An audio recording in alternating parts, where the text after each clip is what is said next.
This episode of Yes But Why podcast is brought to you by Audible. Get a free audiobook download and a 30-day free trial at audibletrial.com/yesbutwhy. Over 180,000 titles to choose from for your iPhone, Android, Kindle, or MP3 player. Download your free audiobook today at audibletrial.com/yesbutwhy.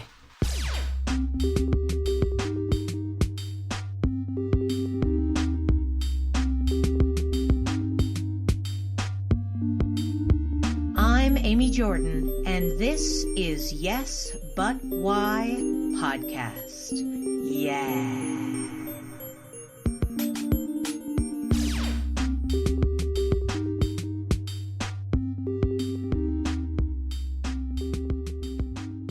Went back to school down in West Palm Beach, where I was at the time. And I walked into a building thinking it was the cafeteria, and it turned out to be the theater.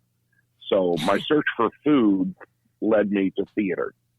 Oh. And the moment I walked in there, there was a guy painting a set. His name was Billy, too. He says, "Who are you?" And he says, "Billy." "I'm Billy, too. Here's a brush. Start painting." And I just started painting a set. And it's like, oh, my God, this is fun. Come back tonight. We have rehearsals. We need people to run tech. So I just started running tech. What a theater guy. And I would say within... I'm sorry? What a theater guy this guy is. Oh, take this. Do it now. He shoved me into theater. Yeah, I owe it all to him. I love it.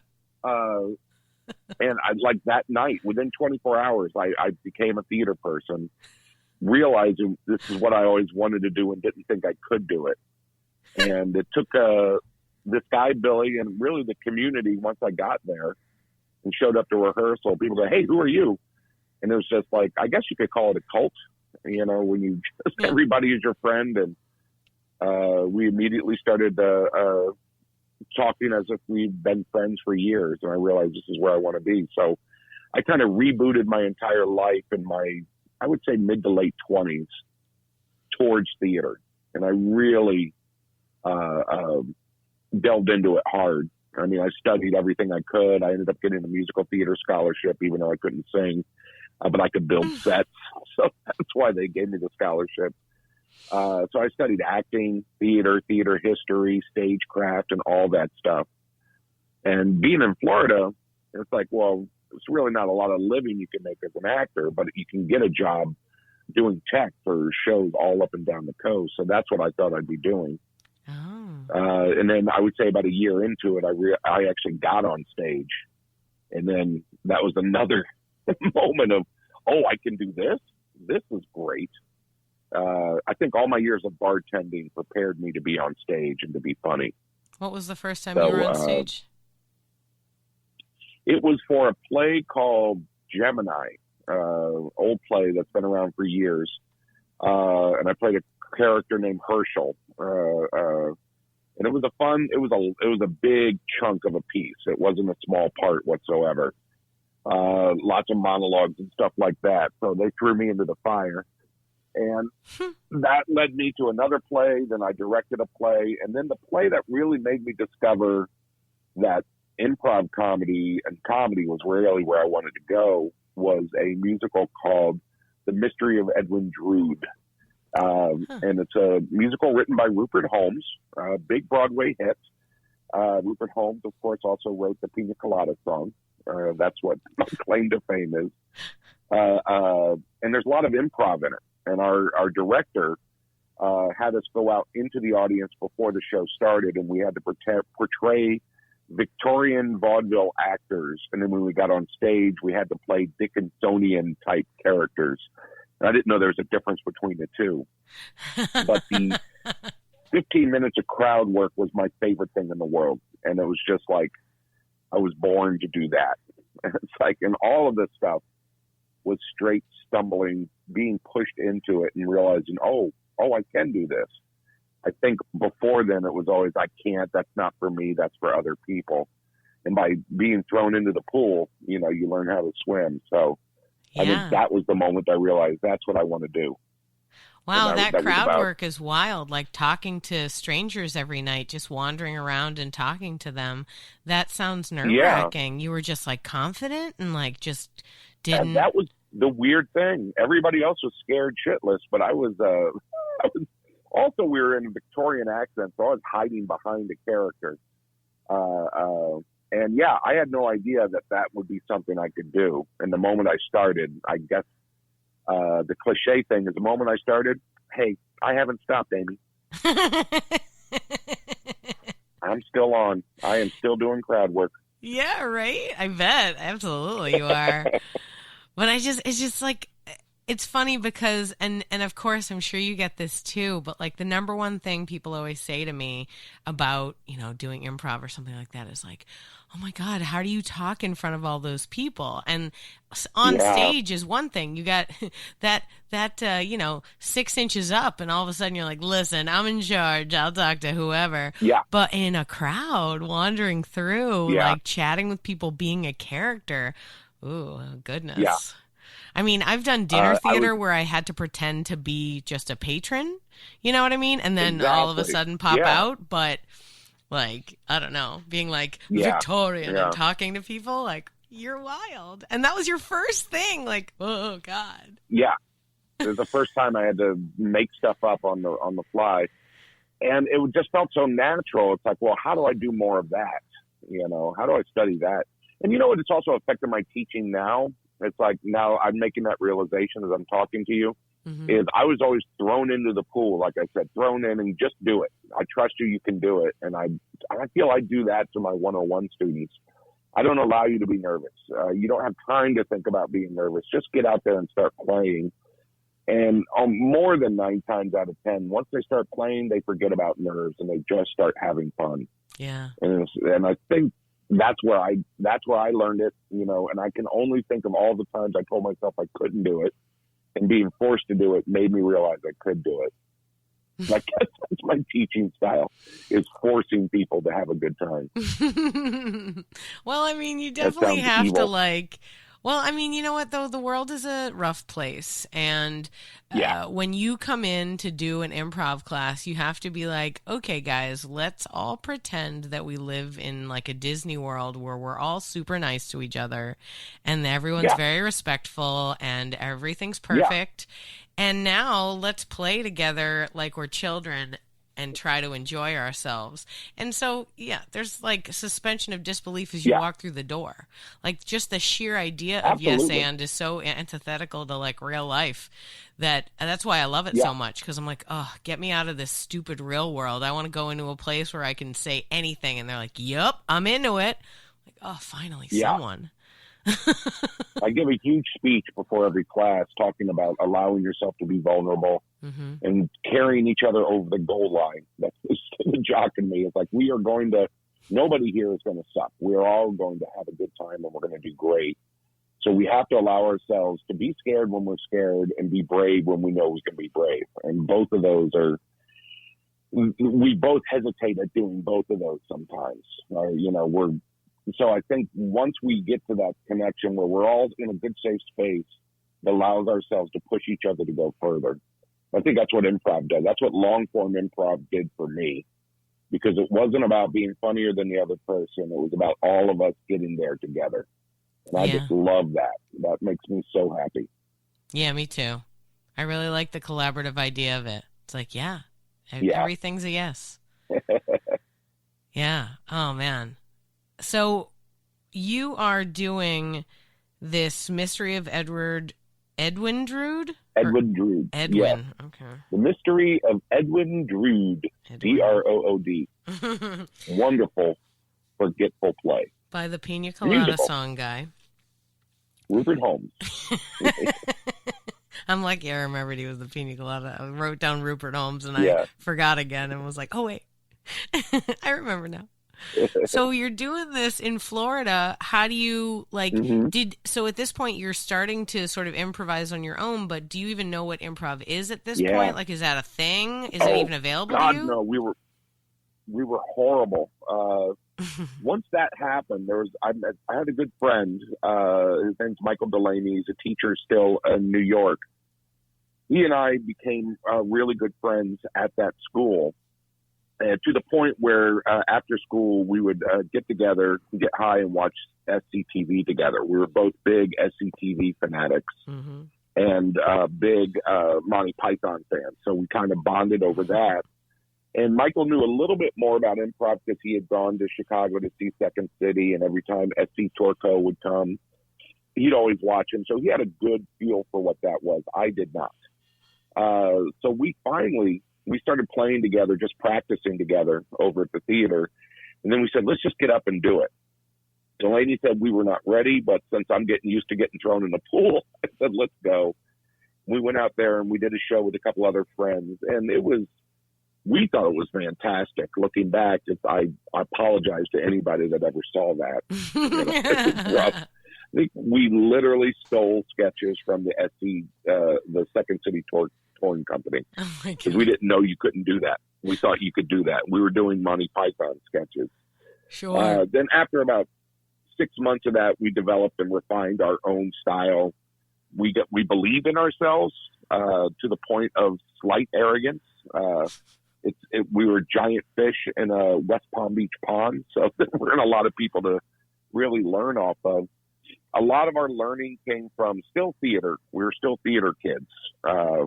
But Viola Spillane's book was a big motivator for us. Anytime we saw any sort of improv group that came through that toured, we'd go and watch them and study them, and we learned short form and improv games mixed with sketches. And I think we did that for about a year.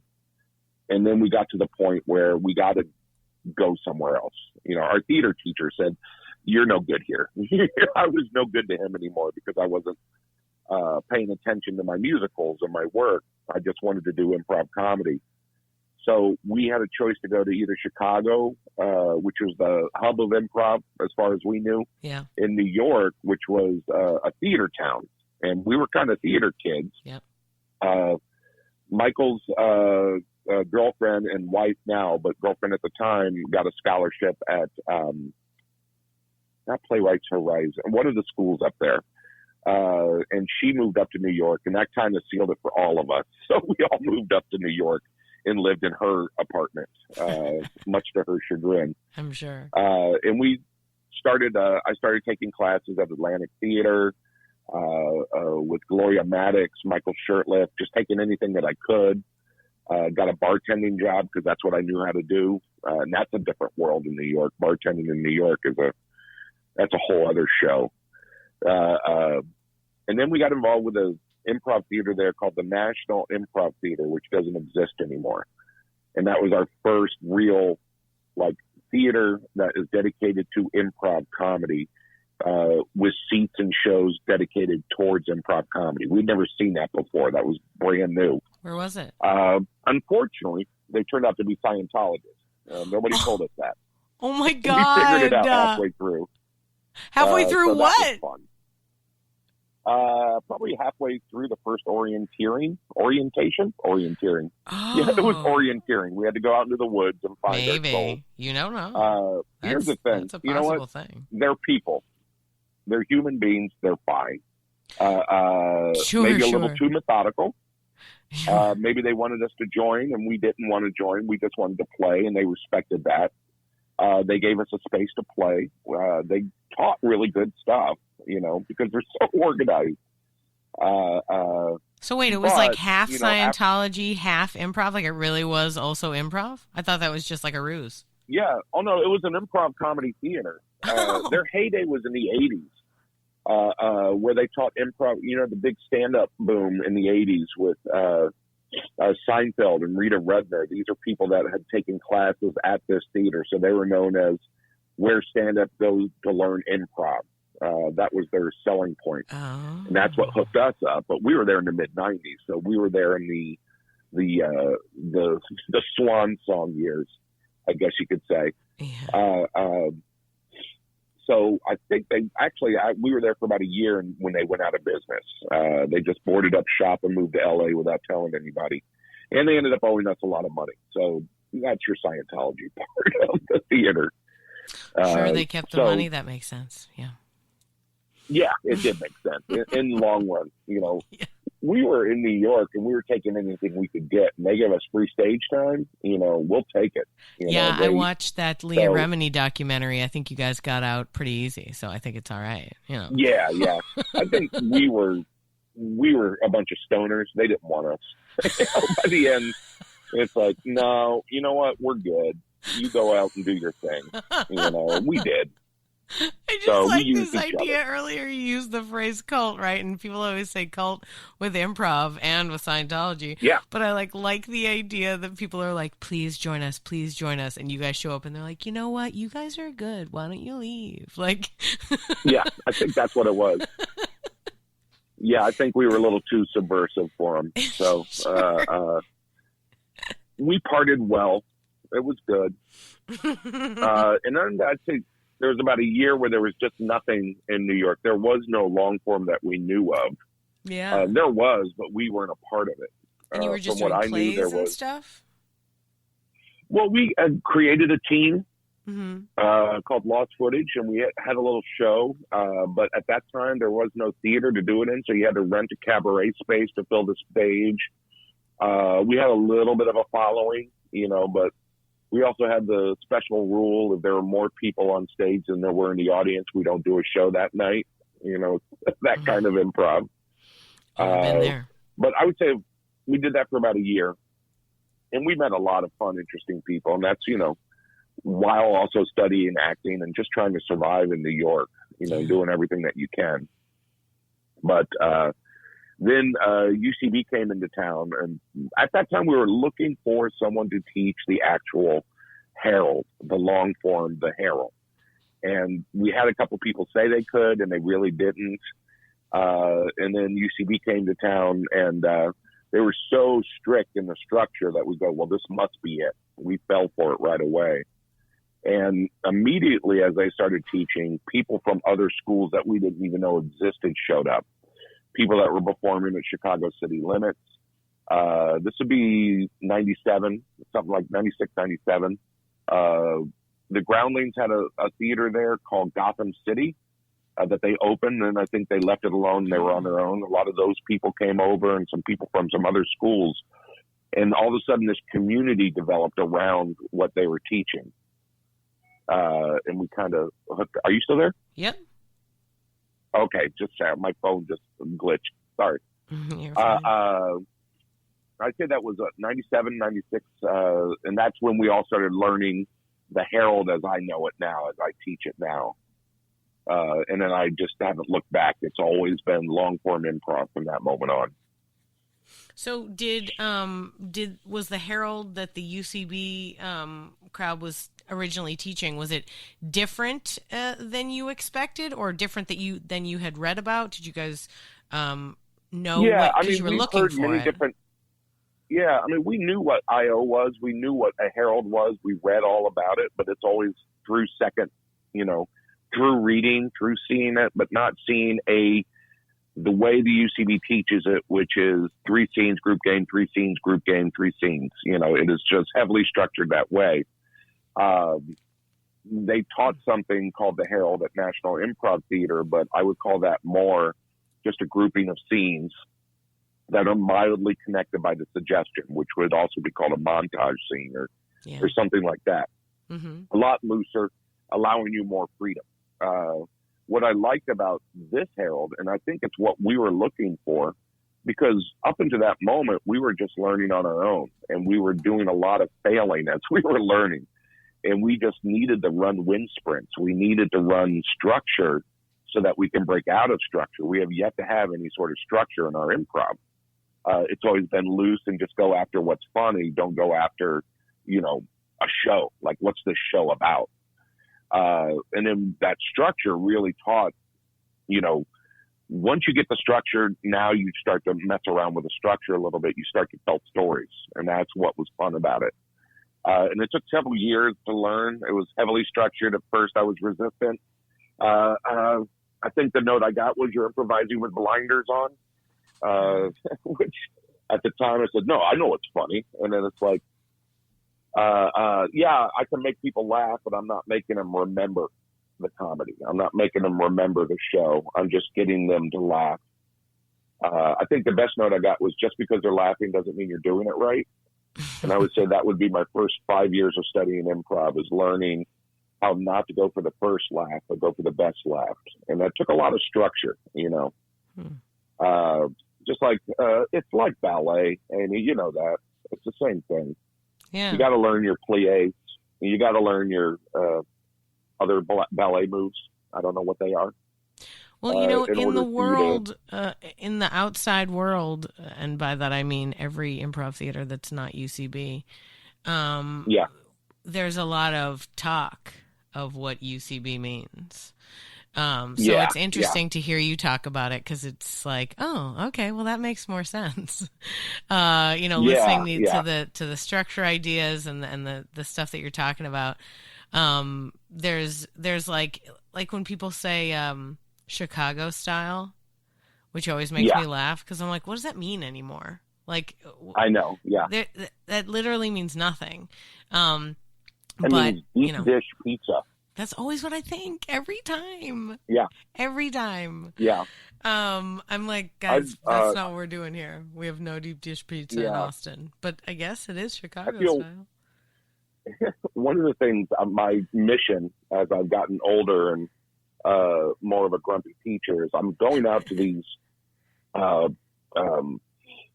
festivals and ceremonies, and when people approach me and talk about the UCB, there's this big myth of what UCB is. Yeah. It's like, I've been there for 20 years, and it's like, everything you're talking about, I've never heard of, and I'm the main teacher there. So something's wrong. One of them is, I'm going down to do an improv festival down in Florida, over Labor Day. And there was some sort of printing about, we focus on relationship-based improv versus gameplay improv. And I'm like, so you're saying there's no relationship in gameplay? Because that seems to be all I teach. It's relationship. And it's just like, you know what it is? I think we're defensive with our comedy. And just because it's over there, we go, well, that's what that is. And it's not quite true. And I know any sort of assumption I would make about Chicago improv would be totally wrong. So in my age, I try not to have that assumption and just, go with it. If I have people that trained at IO, I love to have them in class, because I know that they're going to be polished. If I have ground leagues people, I'm thrilled, because I know I'm going to have some great character players. I think, I don't know, that's not all places have, like, the groundlings are totally character based, like, for sure. And I feel like other places, other people want that easy a definition. Like, they want to be like, well, if they do that, what do you guys do? And you're like, it's not just one thing. It's not like there's a list and you have to pick one. Like, that's not how that's not how these things work. That's not how any theater works. That's crazy to think that. Yeah. Also, just the sheer idea that, like, it's one thing for whatever the curriculum might be, but also realistically, like, every curriculum changes. Like, as the people change who are sort of in charge of it, it changes. And then as everyone sort of learns new stuff, it changes. Yeah. And, like, if things happen in the world and you have to react to them. Like, one of the things I thought was super interesting that I found out in my research of you was that you like creating new forms. And that's really fun. Is that because you like the structure that you were talking about? I think it goes back to my roots of really learning structure, that I now know how to mess with structure or change structure around. And I did it through making a lot of mistakes, teaching, differently. But I think there's a thing called the game of the scene.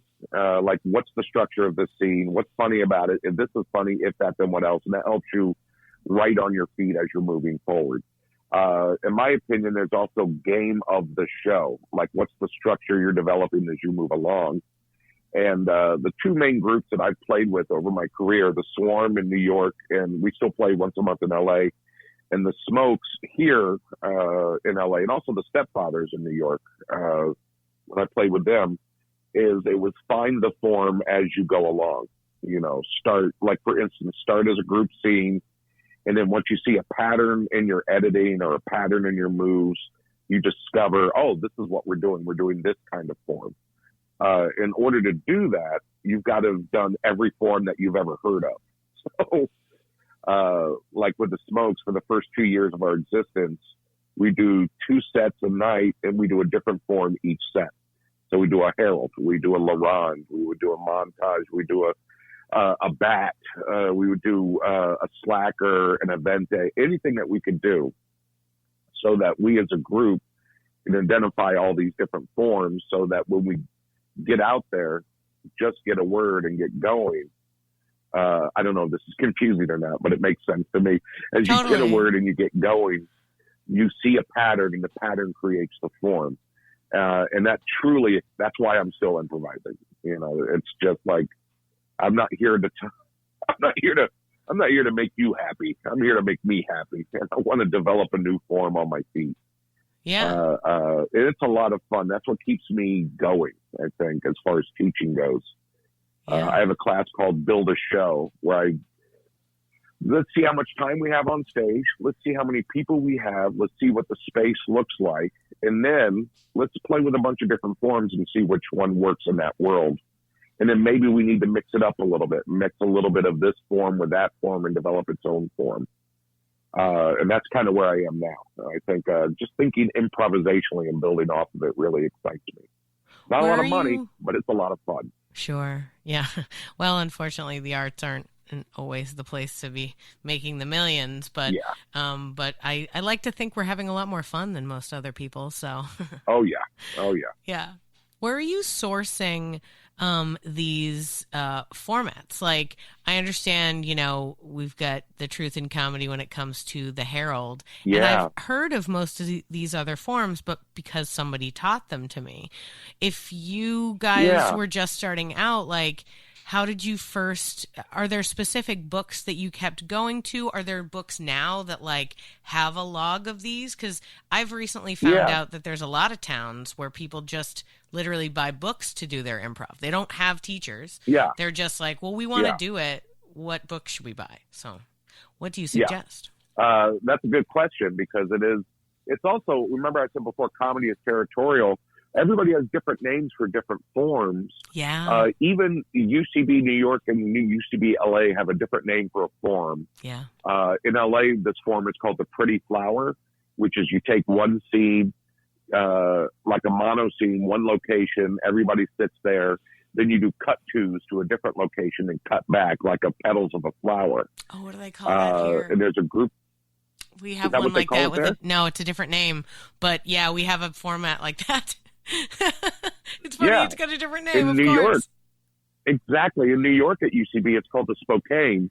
And I'm going, that's stupid. It's a pretty flower. And it's like we all have different names for the same form. So it is difficult to share it that way. Two things. There's a thing called the Improv Wiki, I think, that Kevin Mullaney out of Chicago. He was one of the original directors and teachers at UCB. He was one of my biggest influences. My first 3 directors were, for the Swarm, was Amy Poehler, Armando Diaz, and Kevin Mullaney. And they all taught completely differently. And Amy taught us to attack like a pirate. Armando said, hey, man, it's all good. Everything's game. And Mullaney is a robot. He taught us the 1, 2, 3s and stuff like that. Between the 3 of them, we developed our own identity. But I think Mullaney has an improv wiki. I think it's him that has all the forms and definitions. Now's a good time to promote my book. We have several forms written up in there that I've created. Oh, awesome. As well as Will Hines.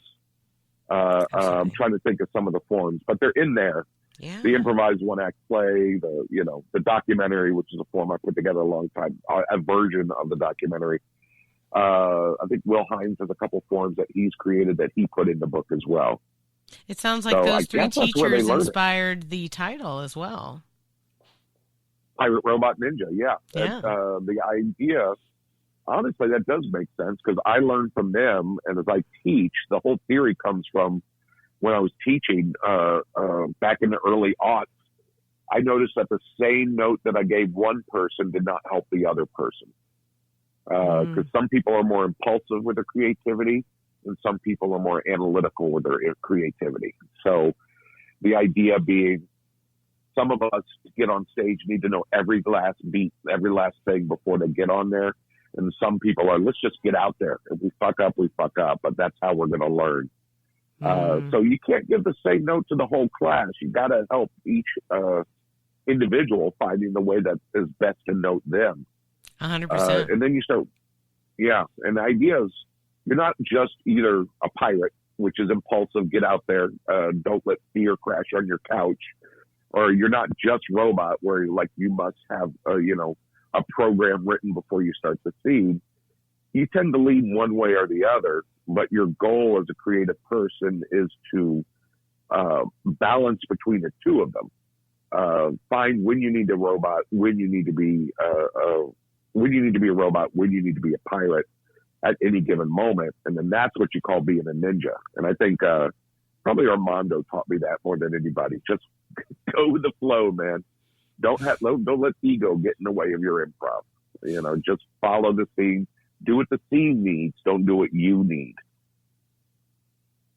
Man, Armando Diaz. Isn't he the guy who the Armando is named after? Yeah. That's your teacher. I didn't know that. Yeah, I didn't know that. You didn't know that?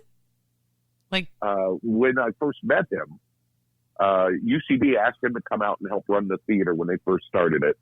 And they were doing a show called Ass Cat. Yeah. And I didn't know the show Ass Cat was based on the monologue deconstruction or the Armando. And I kept going to the shows. I'm going, how come this guy keeps doing the monologues? What the fuck's going on? Somebody else should do the monologues. They go, show's named after him. Oh, that's Armando?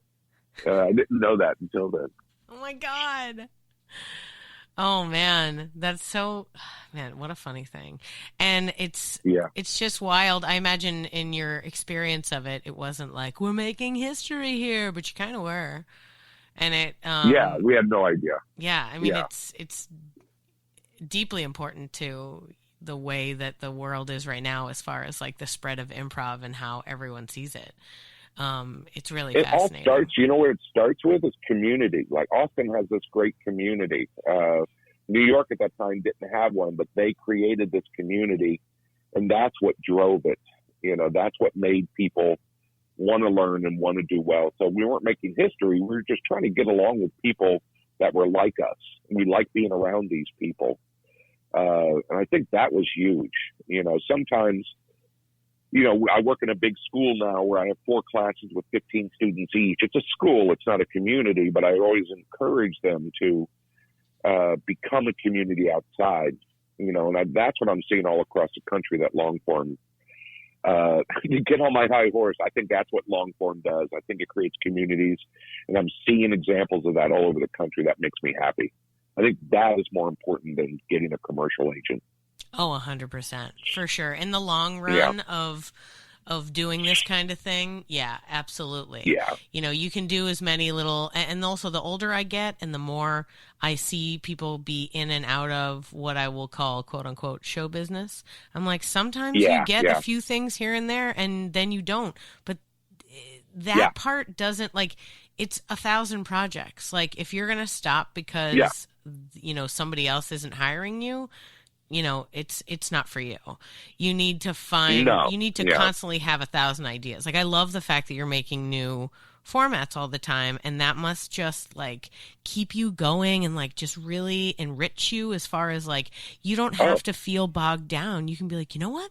I don't like what I'm doing right now, so know what I'm going to do? I'm going to throw everything up in the air and make a new one. And I love that. Yeah. I mean, even as a life skill, like, just in life, there's so much that can bog you down. There's so much that can happen where you're like, forget it. I'm not going to do this anymore. And I always think it's really important that a person, has the confidence in themselves that it's like, you know what, I'm going to throw everything up right now and see whatever lands and then deal with it. And that's going to be fine. And that's what creativity is. Yeah, absolutely. When you are, you teach a lot of people, so I'm sure that sort of fuels helps buoy your own creativity, you know, because when you help other people, I feel like it improves your own, like my brain works so much better when I'm helping other people. But when you hit a wall, like, because we all have ups and downs, it's never like smooth sailing forever always. Like when you have ups and downs, what way do you get out of that? What do you do to kind of work through, you know, hitting a wall writing wise or hitting a wall performance or even teaching? Like I know that I've taught my fair share of level ones where I'm just like, my heart's not in it. And I'm like, I want you guys to have a good time. Oh, you know, you've got to have built-in breaks. What I teach on the last day of class it's called the 5 days of improv.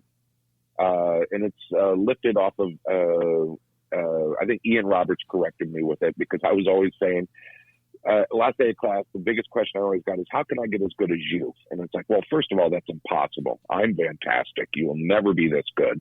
And we all have a good laugh. Then I say, put in your 10,000 hours. And it's like, Ian called me out on it. So that's kind of a bailout of an answer. What does 10,000 hours mean? You know, how do you do that? And he said, so he figured it out, like right in front of me. He just, because he's a robot, that it takes 5 days a week to get good at this or to maintain what you're doing. And if you're learning, this is just for learning, but you can apply this to anything. Day one, and this is like if you want to learn to do improv as good as what you're seeing on stage, that inspires you. You take 1 day a week, you take classes, you study, you're a student and you learn. You put your ego aside. And you allow yourself to learn stuff and don't learn defensively, learn vulnerably. You know, like, because I felt I learned defensively when I first was learning, like, I don't know, I think I can do it better type thing. Mm-hmm. Day two, you got to keep seeing shows. Hold on just a second. I have to have my sherry here. Hold on. Sure. I understand. Oh, that's good sherry. No, that's bad sherry. Day two is keep seeing shows. One of the things that I forget to do is I forget to be a fan of improv, or I forget to be a fan of whatever I'm doing.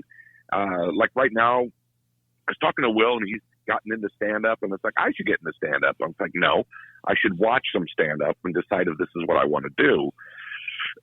See if it inspires me. So day two is keep seeing shows.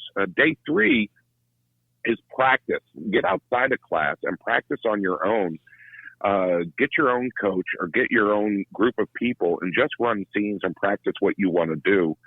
Because you learn in group mind fashion, I feel, easier than you learn individually. So if you grow as a group, you'll grow individually. And that bleeds into day four, which is community. Work within the community. Find times to hang out with each other that don't involve improv, that involve other things. When I coach Herald teams, I'll always jokingly say, go bowling, go do something, go camping. You don't want to force it, you know, but you want to be able to hang out with each other outside of the performance venue. Then day five is get away from everybody and study on your own. Read, watch old comedy, new comedy, if you're studying comedy. There's stuff that's been done 20 years ago that you're doing now that you think is the first time. Realize that everything's been done before. And what Ian was saying is those are the 5 days that you work hard at what you want to do. But the most important are the 2 days that you don't do that. And you need to actively not do improv, you know, or if that's what you're doing. You need to actively not do what you're not doing. This is how I discovered bird watching.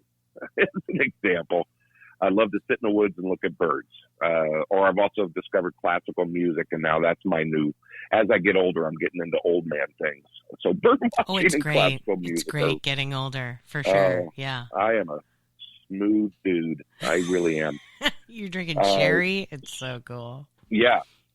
So to answer the question is, when you taught too many one-on-ones, get out and look at some birds, or get out, change the subject in your mind, get away from it. Give yourself that moment. I found earlier in my career, I wouldn't do that. I would just be burned out and stay at home. Have you ever, you know what I mean by that? You're just so burned out, you just become agoraphobic and stay indoors and not do anything. Yeah. And it's like, no, you have to actively get away from what you've been doing so that when you come back to it, you have fresh eyes. Well, also too, when I talk to people about writing, I'm like, you have to go and live in the world, because how are you writing about what happens in the world if you don't live there? That's exactly it. Yeah. Find that time. Live in that world. Yeah. Research. That's the funnest part of acting for me. Man, I need a temp job to do some research. That's Yeah. That sounds great. Actually, that's one of my favorite actual research things for sure. Just getting a temp job and seeing how the other half lives. Well, because, I need money, but I could get a regular job, but that's less fun. Let's call the temp agency and be like, what's the weirdest thing that you have? And they're like, what? And I'm like, yeah, listen, I love money, but I also love adventure. So what do we got? And I've had some fun ones. That's great. I've even had fun ones I ran away from. So cool. Yeah. Man, that's a great. I really like that a lot. I feel like that is a super smart idea, that it's like, go all in, be part of the community, because like, you're right. Improv is community, and like, you have to be part of that whole thing, that it brings you together. I've said before that I think earlier generations had religion and we have improv. Like, you know what I mean? I'll go with that. Oh, because these days we're a lot more agnostic than previous generations. Like, that's not the thing that's like answering our questions anymore. So how are we answering them? Well, we're playing them out in front of ourselves and seeing how they go. It's almost like there's like an AA thing where they say play the tape, and it's like, if you're gonna do something bad, think about all the way to the end. And so whenever I'm brainstorming ideas, I try to take it as far as I can.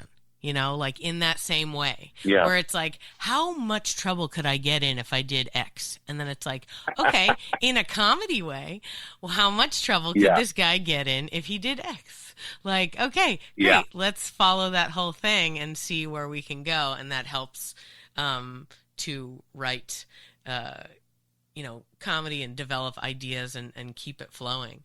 That's perfect. I love that term, play the tape. Yeah. It's an AA thing. Sorry, AA. I probably shouldn't even say AA. But yeah, that's an idea of that. Just like seeing how it's going to go. It also helps me in real life. Like when I'm feeling super dumb and I'm going to make a dumb decision, be like, I'm going to yell at that guy right now. And then I was like, wait, what happens if you yell at him? It's like, oh yeah, no, that's not going to go well. No. Yeah. Like, okay, you're going to not yell at him. Cool. Yeah. Oh man. So, final question to round out a wonderful conversation. Thank you so much for being with me. Oh, thanks for having me. What is the thing that you're doing right now that you're most excited about? And it can be anything. It could be the birds that you're watching or whatever. Something that like right now is just like exciting to you, or even just a little kernel of an idea maybe that you have in your head that you're like, what I can't stop thinking about is vaudeville or whatever. Like, and you don't even it doesn't have to be developed or whatever. It's just anything that's exciting to you right now in your life.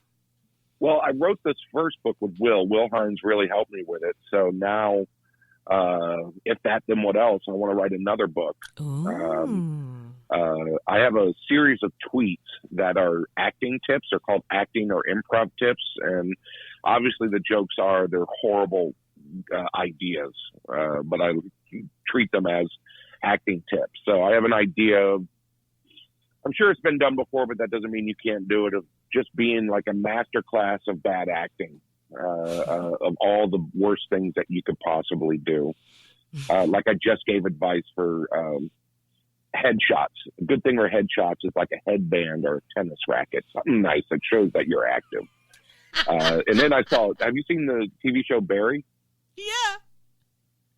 The Henry Winkler is the guy in my head before that show. It's like, oh, that's me. That's I was me just about to say that. That's so funny. 10 more years. Come on. More than that. Yeah. But I'm giving myself 10 more years. Let's say 2 years. 10 more years till you start your own theater and start having shows that are just you. Yeah. Billy Merritt does Hamlet, and it's just you doing all the parts. I will. I'm not scared of that. It seems fine. It seems like a fun life. I watched Barry. I'm into Being Gene. I'm into it. Oh my God, I love that. And this year, I've opened myself. I'm going to be traveling a lot this year. Just promoting the book. I'm going to a bunch of different festivals and teaching workshops in New York and Palm Beach, and Will and I are going to be at the Edmonton Improv Festival. Edinburgh, Scotland. Edinburgh. Yes. Isn't that happening now? Improv Fest. No, not the Fringe, the Improv Fest. The uglier cousin of the Fringe Festival. Sure. I think that's in the spring. So I give myself 1 year to say yes to any sort of traveling opportunity I can, and then I spend a year coming back here and just doing as much work as I can and saving more money, and then I try to travel some more. So, that's great. I think that's my goal. Yeah, that's awesome. I think it's I want to be a modern day hippie. No, that's not the right word. Hippie. Yeah, let's go with hippie. Yeah, improv hippie that travels all over the place. Beatnik, maybe? Beatnik. I'm on the road. That's exactly what it is. Yeah. Yeah. Much you're cooler. Better haircuts. Yeah, absolutely. Black and white photos. Everyone looks good in them. Yeah. Yeah. Yeah, absolutely. I like that. And in fact, thank you even for mentioning that idea, because whenever I talk to people that are traveling a lot, the first thing that comes to mind, and it's super gauche to ask, is how do you afford that, But you saying I work real hard for a year, sock it away, and then spend the next year going and traveling. It's it makes sense. Yeah. Yeah. You just half and half. It's you spend your time hunkering down, and then the next year is let's tour the world. That's how you do it, people. Yeah. You're I can't do it. I don't want to hear people telling me they can't do it anymore. This is how you do it. You're right here first. And you live in LA, right? It's not cheap. Yeah. It's not cheap there. It's not cheap. And I've known people who are still teaching and still doing the grind, the Hollywood grind of just getting any work that they can, 98% of us, and they haven't left the city in years. And it's just man, you got to get away. You got to take a break in order to come back to this, Right. New York was so oppressive. It forced you, they kicked you out of that town after a month or two. You just had to get out of there because that energy would just grind you. Yeah. Yeah, there's a physical presence of New York, for sure. Yeah, yeah. New York is its own character, just like Hollywood, I guess, is its own character too. All towns are their own characters. Yeah, I mean, you just need to get outside of it, and you don't even realize that you're getting outside of it until you do. I'm in Austin, and I always tell people Austin is a magical wonderland, because it is. Everything is nice, and people complain about it a lot. And I was like, have you ever lived anywhere else? Because everywhere else is terrible compared to Austin. People are nice, and it's there's trouble, there's problems, there's crime and whatever, but it's sort of at least on the radar with everybody. So it's it's a great place. So I usually don't leave that much because it's great and everywhere else is a little rough. But for my birthday, my husband and my birthday is July 5th. So for the 4th of July weekend, we drove to the middle of Texas to this tiny little hipster town called Marfa. And I just thought we were just going to hang out with the hipsters and have dinner and enjoy ourselves. But there was something about the tone of the town was way different. The weather felt different. It was we are not that far away from our home. How is it so different here? And it just chilled us both out so much. We didn't even know we needed it. And then it was do you feel better about life? We can do this. It's I didn't even know that I had weight on my shoulders until I went to this place, and I was wow, I can see it's flat for miles. This is so cool. And is it cold at night in July? This seems crazy. I don't know. It was wonderful. We had such a great time, but you're right. We grind ourselves, especially theater people, because like we mentioned, there's not a lot of money. So you're work. I got to keep working to get another thing. And plus the culture is that way these days. Hustle, doing a side hustle, doing all your work, working so hard. I'm the hardest worker. Yeah. Oh boy. I really appreciate, and I think it's important for people to hear, this idea of taking a break, of like letting it be. And I also, thank you, you've made me feel better about my own life as well, because I have a baby and my baby is 2. And since I had that baby, I haven't really been that involved. And I've often said to myself like, oh God, well, you're so uninvolved, blah, blah, blah. But then I think about it, and I've thought about it before you mentioned it, but you sort of made me feel better about it, is the idea of it's like, hey man, you need to take some time away. Get away from the community, do your own thing, and then when you go back, it'll be different and you can see it with fresh eyes. It doesn't hold any of your history anymore. It doesn't have any, you know, like your old troop mates aren't still doing stuff because they've moved away or gotten married themselves, or you can meet new people and now it's new again and you never moved. And I was like, ooh, okay. Yeah. And you mentioning this, I was like, yeah, I'm doing it. I'm taking it for me. This is good. I'm empowered. So thank you, Billy, for empowering me. Oh, you're welcome. I hope I didn't get you fired. Get me fired? No. Okay. I'm quitting. I decided. No. I kind of work for myself, so I can't quit. So it's fine. Oh, you have to fire yourself. Yeah. Yeah. Well, I'll fire myself in various different ways for sure. But I'm not going to be fired as a mom, thankfully. And No. I just sort of teach everywhere right now. I'm bouncing around. I used to have one space, but my space got a little, let's say, dramatic. Yeah. And there you go. Yes. And so my time off was also like, I'm getting out of Dodge. Yeah. But I feel good about all that you've said. I feel like so great. Like you've just given me such great ideas. I can't wait to read your book. Everyone should read your book. Good. Yes. It's fun. Yeah, Pirate the Robot book does Ninja. not take itself seriously. Yeah, No, it's a fable. book. We tell it in story. Yeah. Oh, fun! I like it. So I can read it to my child as well. That sounds good. I like it. Oh, yes. It's perfect. We have all sorts of characters for children. Oh, yes. If anybody does improv well, it's children. Yeah. Man, I teach comedy camp to kids. Oof. Anyway, so thank you so much for sharing your life with me and like talking about teaching. I really feel like it's been eye-opening for me, and I wish you well with all your projects and your second book and all the fun things that you're doing in your career. Well, thank you, Amy. Thanks for having me. This has been a lot of fun. Good.